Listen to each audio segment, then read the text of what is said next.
Hello नमस्कार। अतुल तिवारी नाम है हमारा और आप देखना शुरू कर चुके हैं संविधान। भारतीय संविधान में हमने सबसे पहले संविधान सभा को कंप्लीट किया था। फिर उसके बाद में हमने प्रस्तावना को देखा है। प्रस्तावना को भी हमने कंप्लीट कर लिया। तीसरा टॉपिक था हमारा नागरिकता, जिसको हमने कुछ समय के लिए स्किप किया है ताकि जो हमारे जो महत्वपूर्ण टॉपिक हैं उनको हम कंप्लीट कर सकें। उसमें से क्वेश्चन बहुत ही कम आते हैं, इसलिए हमने उसको स्किप किया है।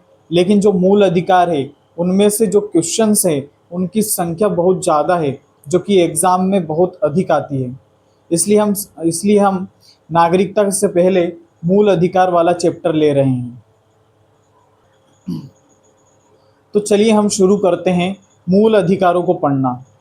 सबसे पहले हम समझते हैं कि मूल अधिकार होते क्या हैं। ये वे अधिकार होते हैं जो व्यक्ति के सर्वांगीण विकास के लिए आवश्यक होते हैं। सर्वांगीण विकास कैसा? जैसे व्यक्ति का चाहे भौतिक विकास हो, उसके पास अलग अलग वस्तुएं हो, उसके जीवन यापन के लिए जितनी भी भौतिक वस्तुओं की आवश्यकता होती है, भौतिक चीज़ों की आवश्यकता होती है, उनकी पूर्ति करना ही भौतिक विकास कहलाता है। तो व्यक्ति को जो मूल अधिकार प्राप्त होते हैं उनसे भौतिक विकास की पूर्ति होती है, उनका भौतिक विकास होता है। दूसरा है उनका नैतिक विकास होता है। तीसरा है उनका आध्यात्मिक विकास होता है। और चौथा है उनका बौद्धिक विकास भी मूल अधिकारों से ही होता है। तो मूल अधिकार वे अधिकार होते हैं जिनसे व्यक्ति का सर्वांगीण विकास सुनिश्चित होता है। ये चाहे बौद्धिक विकास हो, चाहे आध्यात्मिक विकास हो, चाहे नैतिक विकास हो, कोई भी विकास हो, चारों ओर का जो विकास होता है वो मूल अधिकार प्राप्त करवाते हैं। ये जो मूल अधिकार हैं ये राज्य के खिलाफ होते हैं, यानी राज्य को कुछ कार्य करने से रोकते हैं। इनकी प्रकृति नकारात्मक होती है। लेकिन जो नागरिक होते हैं, जो देश के जो व्यक्ति होते हैं, उनके लिए सकारात्मक होते हैं। ये उनके विकास के लिए आवश्यक होते हैं ये। लेकिन राज्य के लिए नकारात्मक प्रकृति वाले होते हैं। तो जो मूल अधिकार हैं उनकी हम कुछ संवैधानिक स्थिति देख लेते हैं। तो जो मूल अधिकार है वो भारतीय संविधान के भाग 3 में दिए गए हैं। अनुच्छेद 12 से लेकर 35 तक दिए गए हैं। हमने जो सबसे पहले देखा था भाग 1, उसमें अनुच्छेद 1 से लेकर 4 तक थे, जिसमें राज्य का नाम और उसका क्षेत्र था। दूसरा है नागरिकता, जो कि अनुच्छेद 5 से लेकर 11 तक थे भाग 2 में। और तीसरा है मूल अधिकार, जो कि भाग 3 में है। ये अनुच्छेद 12 से लेकर 35 तक दिए गए हैं। इसमें सबसे पहले हमने देखा कि ये भाग 3 में है, अनुच्छेद 12 से 35 तक है। ये जो होते हैं ना, ये व्यक्ति के सर्वांगीण विकास के लिए आवश्यक होते हैं। चाहे व्यक्ति का भौतिक विकास हो, चाहे बौद्धिक विकास हो, चाहे नैतिक विकास हो, चाहे आध्यात्मिक विकास हो, व्यक्ति का कैसा भी विकास हो, तो व्यक्ति का जो विकास है वही सुनिश्चित करते हैं मूल अधिकार। जो मूल अधिकार हैं ये भारतीय संविधान में लोगों को प्रदान किए गए हैं।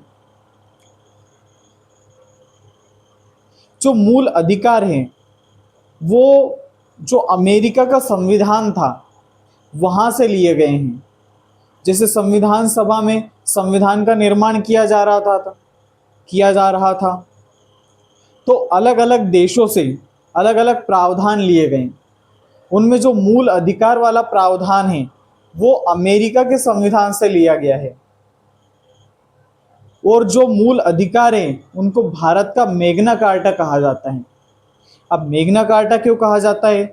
क्योंकि जो ब्रिटेन है उसमें सबसे पहले सन 1215 में वहाँ के राजा द्वारा लोगों को कुछ अधिकार प्रदान किए गए। विस्तृत रूप में लोगों को अधिकार प्रदान किए गए, इसलिए उन्हें कहा गया कि मैग्ना कार्टा। जो विस्तृत अधिकार प्रदान किए जाते हैं उन्हें ही मैग्ना कार्टा कहा जाता है। तो इसलिए भारत के लिए जो मैग्ना कार्टा है वो किसे कहा जाता है? भाग 3 को कहा जाता है, मूल अधिकारों को कहा जाता है। तो हमने स्रोत देख लिया इसका कि कहाँ से लिए गए हैं, यूएसए से लिए गए हैं, अमेरिका से लिए गए हैं। भारत का इनको मैग्ना कार्टा कहा जाता है क्योंकि ब्रिटेन में 1215 में वहाँ के जो राजा थे उनके द्वारा लोगों को विस्तृत संख्या में विस्तृत अधिकार प्रदान किए गए, इसलिए इनको मैग्ना कार्टा कहा जाता है। अब हम देख लेते हैं कि इनका वर्गीकरण कैसा है। तो ये दो आधार पर इनका वर्गीकरण किया जाता है। एक तो होते हैं नैतिक अधिकार और दूसरे होते हैं कानूनी अधिकार। जो नैतिक अधिकार होते हैं उनके उल्लंघन पर आपको दंड प्राप्त नहीं होता है, या उनका अगर आपने उल्लंघन किया है तो आपको दंड नहीं दिया जाएगा। लेकिन जो कानूनी अधिकार होते हैं, क्या उनका आप उल्लंघन कर सकते हैं? नहीं कर सकते। तो उनके आधार पर तो आपको दंड प्राप्त हो सकता है, लेकिन जो नैतिक अधिकार होते हैं उनके उल्लंघन पर आपको कोई भी दंड प्राप्त नहीं हो सकता। उदाहरण के लिए जैसे आप माता पिता की सेवा करते हैं, बड़ों का सम्मान करते हैं, तो ये नैतिक अधिकार है। कानूनी अधिकार जिनके उल्लंघन पर आपको दंड प्राप्त हो सकता है, ये राजनीतिक भी होते हैं और नागरिक और सामाजिक भी होते हैं। जो राजनीतिक अधिकार होते हैं वो केवल नागरिकों को प्राप्त होते हैं। नागरिकों को प्राप्त होने का मतलब जैसे आपको वोट देना, चुनाव लड़ना, ये सभी जो हैं ये राजनीतिक अधिकार हैं। जो राजनीतिक अधिकार वो होते हैं ये केवल नागरिकों को प्राप्त होते हैं, सभी व्यक्तियों को प्राप्त नहीं होते, केवल नागरिकों को। जो वोट देना है, चुनाव लड़ना है, ये सभी इसमें शामिल होते हैं राजनीतिक अधिकार में। दूसरा है नागरिक या सामाजिक अधिकार, ये सभी को प्राप्त होते हैं, चाहे वो भारत के नागरिक हो चाहे वो विदेशी हो, सभी को प्राप्त होते हैं नागरिक और सामाजिक अधिकार। उदाहरण के लिए जीवन का अधिकार, आपको जो जीवन का अधिकार प्राप्त होता है ये एक सामाजिक अधिकार है, नागरिक अधिकार है। तो इसीलिए हमने देखा कि जो मूल अधिकार है उनका वर्गीकरण दो आधारों पर किया गया है। पहला है नैतिक अधिकार और दूसरा है कानूनी अधिकार। जो नैतिक अधिकार है उनके उल्लंघन पर आपको दंड प्राप्त नहीं होता है, और जो कानूनी अधिकार होता है उनके आधार पर आपको दंड प्राप्त हो सकता है। जो नैतिक अधिकार है जैसे माता पिता की सेवा करना, बड़ों का सम्मान करना, वो नैतिक अधिकार है। लेकिन जो कानूनी अधिकार हैं वो है जैसे ये दो प्रकार के होते हैं, राजनीतिक और नागरिक। जो राजनीतिक अधिकार होते हैं वो केवल नागरिकों को प्राप्त होते हैं, जैसे कि वोट देना, चुनाव लड़ना, ये सभी। और उसके बाद में जो नागरिक और सामाजिक अधिकार होते हैं ये सभी को प्राप्त होते हैं। केवल ये भारत के नागरिकों को प्राप्त नहीं होते हैं, ये भारत के नागरिकों को भी प्राप्त होते हैं और जो विदेशी लोग हैं उनको भी प्राप्त होते हैं। कुछ हम विशेषताएं देख लेते हैं मूल अधिकारों की। तो सबसे पहला हम देखते हैं कि मान लो किसी के मूल अधिकार का हनन हुआ है तो क्या वो न्यायालय जा सकता है? बिल्कुल सही बात है, हम न्यायालय जा सकते हैं। अगर मूल अधिकारों का हनन होता है तो हम सीधे सुप्रीम कोर्ट जा सकते हैं अनुच्छेद 32 के तहत।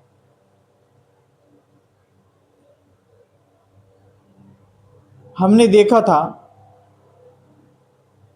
कि जो संविधान सभा थी, छोड़ो इसको, तो हमने देखा कि जो मूल अधिकार है वो प्रवर्तनीय है कि नहीं न्यायालय में, हम उन्हें लेकर न्यायालय में जा सकते हैं या नहीं, तो जा सकते हैं। दूसरा है कि ये असीमित नहीं है। इसका अर्थ क्या हुआ? देखो, कोई भी चीज होती है वो आपको सीमित दायरे में ही प्राप्त होती है। आप उनका अगर असीमित प्रयोग करोगे तो आपके ऊपर दंड तो अवश्य लगेगा, आपको दंड अवश्य मिलेगा। इसी प्रकार मूल अधिकारों पर भी यह प्रावधान लागू होता है कि आप इनका प्रयोग असीमित आधार पर नहीं कर सकते, सीमित दायरे में रहकर ही कर सकते हैं। अनुच्छेद 19 में कुछ प्रावधान दिए गए हैं, कुछ युक्ति युक्त निर्बंधन दिए गए हैं मूल अधिकारों के ऊपर। आपको मूल अधिकार तो प्राप्त किए गए हैं कि आप किसी भी क्षेत्र में जा सकते हैं वहां पे शांतिपूर्ण तरीके से, लेकिन मान लीजिए कोई जनजातियों के लिए रिस्ट्रिक्टेड एरिया है, तो क्या आप उनमें जा सकते हैं? नहीं जा सकते। अगर गए तो उसके आधार पर आपको दंड जरूर मिलेगा। तो ये कुछ युक्ति युक्त निर्बंधन दिए गए हैं, इसीलिए कहा गया है कि ये असीमित नहीं है, सीमित संख्या में ही आपको प्रदान किए गए हैं, सीमित दायरे में प्रदान किए गए हैं। तो प्रवर्तनीय है यानी कि न्यायालय में जा सकते हैं, असीमित नहीं है यानी कि सीमित दायरे में प्रदान किए गए हैं। अगली विशेषता है कि क्या इनमें संशोधन संभव है?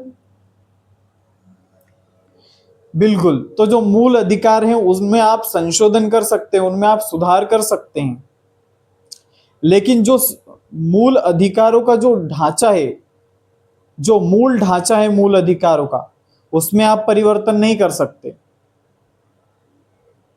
मूल अधिकारों में आप संशोधन तो कर सकते हैं, लेकिन वो संशोधन मूल अधिकारों के ढांचे में ही परिवर्तन कर दे, जो उसका मूल ढांचा है, जो उसकी मूल संरचना है, वो आप संशोधन नहीं कर सकते। और ये मामला आया था केशवानंद भारतीवाद से, जो कि 1973 में हुआ था। इसके माध्यम से मूल ढांचे की अवधारणा प्रस्तुत की गई थी, जो कि हम अनुच्छेद 13 में भी देखने वाले हैं। अगली है नकारात्मक प्रवृत्ति होती है इनकी।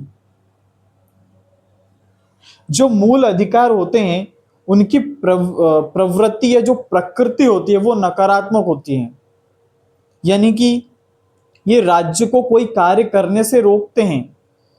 व्यक्तियों के विरुद्ध या नागरिकों के विरुद्ध आप कोई कार्य नहीं कर सकते, इसके लिए आपको रोका जाता है मूल अधिकार के तहत सरकार को।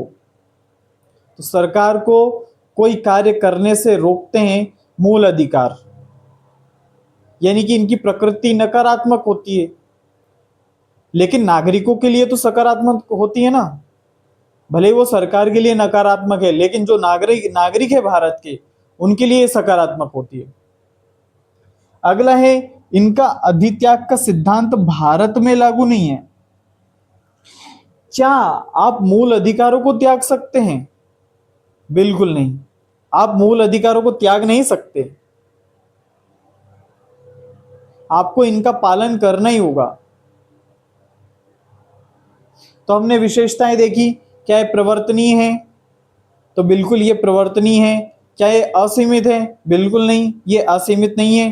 क्या इनमें संशोधन किया जा सकता है? बिल्कुल किया जा सकता है मूल अधिकारों में संशोधन। क्या आप इन्हें त्याग सकते हैं? बिल्कुल नहीं, आप इन्हें त्याग भी नहीं सकते। तो ये हमने विशेषताएं देखी। अब हमारे संविधान में जो है वो प्रारंभ में 7 मूल अधिकार प्रदान किए गए थे, 7 मूल अधिकार। लेकिन वर्तमान में नागरिकों को कितने मूल अधिकार प्राप्त हैं? तो आप कहेंगे कि 6 मूल अधिकार प्राप्त हैं। 6 मूल अधिकार कौन कौन से? सबसे पहले तो हम देख लेते हैं कि जो 7वां मूल अधिकार था, संपत्ति का अधिकार। जो संपत्ति का मूल अधिकार था, संपत्ति का अधिकार, उसे जो मूल अधिकार है उसकी श्रेणी से हटा दिया गया। उसके लिए एक संशोधन किया गया था, 44वां संविधान संशोधन अधिनियम 1978 में।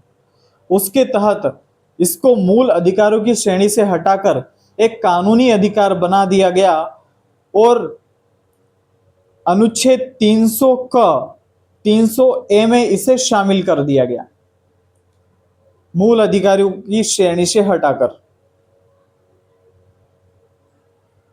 तो 6 मूल अधिकार होते हैं हमारे। 6 मूल अधिकार कौन कौन से होते हैं? सबसे पहला होता है समता का अधिकार, यानी सब समान होंगे। यह है अनुच्छेद 14 से लेकर 18 तक। फिर अनुच्छेद 19 से लेकर 22 तक स्वतंत्रता का अधिकार है। अनुच्छेद 23 और 24 में शोषण के विरुद्ध अधिकार है। अनुच्छेद 25 से लेकर 28 तक धार्मिक स्वतंत्रता का अधिकार है। अनुच्छेद 29 और 30 में संस्कृति एवं शिक्षा संबंधी अधिकार है और अनुच्छेद 32 में है संवैधानिक उपचारों का अधिकार। तो ये 6 मूल अधिकार हो गए। कौन कौन से? सबसे पहले समता का अधिकार अनुच्छेद 14 से लेकर 18 तक, स्वतंत्रता का अधिकार अनुच्छेद 19 से लेकर 22 तक, शोषण के विरुद्ध अधिकार अनुच्छेद 23 और 24 में, धार्मिक स्वतंत्रता का अधिकार 25 से 28 तक, संस्कृति और शिक्षा संबंधी अधिकार 29 और 30 में, और संवैधानिक उपचारों का अधिकार अनुच्छेद 32 में। हमने देखा कि जो संपत्ति का अधिकार था ये 44वां संविधान संशोधन अधिनियम 1978 द्वारा हटा दिया गया और एक कानूनी अधिकार बनाया दिया गया, जिसे कि अनुच्छेद 300 का 300A में जोड़ दिया गया। अब हम इसमें सबसे पहला जो है अनुच्छेद देख लेते हैं, अनुच्छेद 12, क्योंकि जो मूल अधिकार है वो अनुच्छेद 12 से लेकर 35 तक है। अनुच्छेद 12 में दी गई है राज्य की परिभाषा कि राज्य क्या होता है, राज्य में क्या क्या शामिल होता है, यह अनुच्छेद 12 में दिया गया है। तो राज्य की परिभाषा में शामिल होते हैं जैसे केंद्र सरकार हो गई, केंद्र सरकार और उसके साथ में संसद, ये दोनों शामिल होती है राज्य की परिभाषा में। दूसरी ओर जो राज्य हैं, राज्य के विधानमंडल हैं और जो राज्य सरकार होती है वो शामिल होते हैं। स्थानीय निकाय शामिल होते हैं जिसमें कि पंचायतें हो गई, नगर पालिकाएं हो गई, ये शामिल होते हैं। उसके बाद में कुछ स्थानीय प्राधिकारी शामिल होते हैं इसमें। तो ये राज्य की परिभाषा में शामिल होते हैं। क्या क्या शामिल होते हैं आइए देखते हैं। तो अनुच्छेद 12 जो कि राज्य की परिभाषा से संबंधित है कि राज्य में क्या क्या शामिल होता है। तो केंद्र सरकार और संसद हो गई, राज्य सरकार और राज्यों के जो विधानमंडल है वो शामिल हो गए, स्थानीय प्राधिकारी शामिल हो गए जैसे कि पंचायत हो गई, नगर पालिका हो गई, जिला बोर्ड हो गए। वो कुछ अन्य प्राधिकारी भी होते हैं जो सरकार द्वारा वित्त पोषित होते हैं या नियंत्रित संस्थाएं होती है। कुछ अन्य प्राधिकारी में क्या शामिल होता है, सरकार से अगर कोई वित्त पोषित संस्था है तो वो भी राज्य की परिभाषा में शामिल होगी। जो निजी कंपनी है वो भी राज्य हैं यदि वह सरकारी एजेंसी के रूप में काम करती है। मान लीजिए अगर कोई निजी कंपनी है, निजी संस्था है, अगर वो सरकारी एजेंसी के रूप में कार्य करती है तो वो भी राज्य की परिभाषा में शामिल होगी। लेकिन हम देखते हैं कि राज्य क्या नहीं है, यानी कि राज्य की परिभाषा में क्या क्या शामिल नहीं है। तो राज्य की परिभाषा में शामिल नहीं है जैसे एनसीईआरटी हो गई जो कि बुक्स का निर्माण करती है, गवर्नमेंट बुक्स निकालती है। बीसीसीआई ये क्रिकेट बोर्ड है। और उसके बाद में जो निजी स्कूल होते हैं वो राज्य की परिभाषा में शामिल नहीं होते, वो राज्य नहीं है। अगला प्रश्न उठता है कि क्या न्यायपालिका राज्य है? तो इसके दो आंसर हो सकते हैं। जो न्यायपालिका है अगर वो न्यायिक कार्य कर रही है, न्याय निर्णय का कार्य कर रही है, तो वो राज्य की परिभाषा में शामिल नहीं होगी। लेकिन मान लीजिए अगर वो कोई प्रशासनिक कार्य कर रही है, प्रशासन संबंधी अगर वो कार्य कर रही है, तो वो राज्य की परिभाषा में जरूर शामिल होगी, क्योंकि प्रशासन के जितने भी कार्य होते हैं, जितना भी प्रशासन होता है वो सारा राज्य की परिभाषा में शामिल होता है। इसलिए अगर जो न्यायपालिका है वो प्रशासनिक कार्य करेगी तो वो राज्य की परिभाषा में जरूर शामिल होगी। लेकिन अगर वो न्यायिक कार्य कर रही है तो वो राज्य की परिभाषा में शामिल नहीं होगी। अगला हम देख लेते हैं अनुच्छेद 13।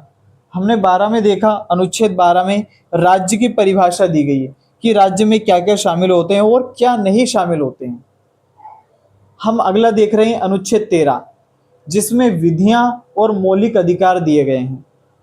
इसमें लिखा हुआ है कि जो मूल अधिकारों से असंगत विधियां होती है वो उल्लंघन की मात्रा तक शून्य होंगी। उल्लंघन की मात्रा तक शून्य होगी मतलब जैसे कि वो एक कोई पूरा कानून है और उसकी कुछ धाराएं हैं, या मान लीजिए उसका कुछ पार्ट है जो कि मूल अधिकारों का उल्लंघन कर रहा है, तो उस पार्ट को हटा दिया जाएगा। इसी को हम कहते हैं आच्छादन का सिद्धांत। मान लीजिए अगर कोई पूरा कानून है, उसका एक थोड़ा सा पार्ट, ना कि पूरा कानून, अगर थोड़ा सा पार्ट अगर मूल अधिकारों का उल्लंघन कर रहा है, उनका हनन कर रहा है, तो उस पार्ट को मूल अधिकारों या जो कानून की जो श्रेणी है उससे हटा दिया जाएगा उस पार्ट को, और जो बचा हुआ पार्ट है उसको लागू कर दिया जाएगा। तो ये अधित्याग आच्छादन का सिद्धांत। तो हमने क्या देखा कि जो मूल अधिकार हैं और उनका जो अल्पीकरण करने वाली विधियां हैं वो उल्लंघन की मात्रा तक शून्य होंगी, ना कि पूरी शून्य हो जाएगी। मान लीजिए अगर पूरा कानून ही मूल अधिकारों का उल्लंघन कर रहा है तो पूरा कानून ही समाप्त कर दिया जाएगा। यह होता है मूल अधिकारों से और उनका अल्पीकरण करने वाली विधियां जो कि उल्लंघन की मात्रा तक शून्य होंगी। अनुच्छेद 13(1) क्या कहता है? अनुच्छेद 13 कहता है कि जो संविधान जब लागू हुआ था तो उससे पहले जितनी भी विधियां थी जो कि मूल अधिकारों का उल्लंघन करती थी, यदि अगर वो फंडामेंटल राइट का हनन करती थी तो उनको शून्य कर दिया जाएगा। ये बात हो रही है संविधान के पूर्व की विधियों पर। जो कि संविधान लागू हुआ था उसके पहले जो विधियां थी, अगर वो मूल अधिकार का उल्लंघन कर रही है तो उनको मूल अधिकारों की श्रेणी से या जो कानून है उसकी श्रेणी से हटा दिया जाएगा। दूसरा है अनुच्छेद 13(2). ये संविधान के पश्चात की विधियों पर लागू होता है। मान लीजिए संविधान लागू हुआ, उसके पश्चात जो विधियां बनाई गई, विधियों का मतलब है यहाँ पे कानून, जो कानून बनाए गए हैं संविधान लागू होने के पश्चात, अगर वो मूल अधिकारों का उल्लंघन करती है तो उनको भी असंवैधानिक घोषित कर दिया जाएगा और कानूनों की श्रेणी से हटा दिया जाएगा। राज्य ऐसा कानून बनाएगा ही नहीं जो कि मूल अधिकारों का हनन करती है, उनका उल्लंघन करती है। तो ये अनुच्छेद 13(1) हो गए। 13(2). 13(1) क्या कहता है? ये संविधान के पूर्व की विधियों पर लागू होता है कि अगर संविधान लागू हुआ था उसके पूर्व अगर कोई विधि या कोई कानून है वो अगर मूल अधिकारों का हनन कर रहा है तो वो शून्य हो जाएगा।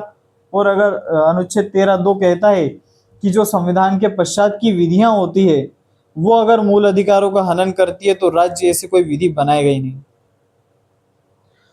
आच्छादन का सिद्धांत देखा हमने कि यदि कोई पुराना कानून फंडामेंटल राइट का उल्लंघन करता है तो वह पूरी तरह नहीं मरता, बल्कि उसका जो पार्ट मूल अधिकारों का हनन कर रहा है उसे हटा दिया जाएगा, सुप्त अवस्था में चला जाता है वो। लेकिन जो इसका वेद भाग होता है वो तो लागू रहता है, लेकिन यदि अवैध भाग है उसको हटाने से पूरा कानून खराब होता है तो पूरे कानून को ही हटा दिया जाएगा। यह कहता है आच्छादन का सिद्धांत। अनुच्छेद हमने 13 को देखा, 13 के क्लोज हैं 13(1), 13(2) हमने देखा। अब 13(3) देख लेते हैं कि विधि में क्या क्या शामिल है। देखिए, विधि में कोई भी हमने अधिनियम बनाया तो वो शामिल होता है। राष्ट्रपति के द्वारा जो अध्यादेश जारी किया जाता है वो भी शामिल होता है। उसके बाद में कोई भी नियम हो गया या विनियम हो गया या कोई प्रथा हो गई, तो ये सभी शामिल होते हैं विधि की परिभाषा में। तो विधि में क्या क्या शामिल होते हैं? कोई अधिनियम हो गया, कोई अध्यादेश, नियम, उपनियम, आदेश, प्रथाएं, ये सभी शामिल होते हैं विधि की परिभाषा में। अनुच्छेद 13(4) ये कहता है कि अनुच्छेद 368 के तहत संशोधन जो है वो अनुच्छेद 13 की जो विधि होती है उसमें शामिल नहीं होता है। जो अनुच्छेद 368 के तहत संविधान संशोधन किया जाता है वो अनुच्छेद 13 में शामिल नहीं होता है, अनुच्छेद 13 की परिभाषा में शामिल नहीं होता है, वो अलग है और ये अलग। ये जो वाद आया था, एक केशवानंद भारती वाद के तहत आया था, जो कि 1973 में आया था। इसमें कहा गया था कि जो मूल अधिकार हैं उनमें तो परिवर्तन किया जा सकता है, लेकिन जो उसका मूल ढांचा है उसमें परिवर्तन नहीं किया जा सकता। तो अनुच्छेद 13(4) क्या कहता है कि अनुच्छेद 368 के तहत जो संशोधन है वो अनुच्छेद 13 के दायरे में नहीं आता।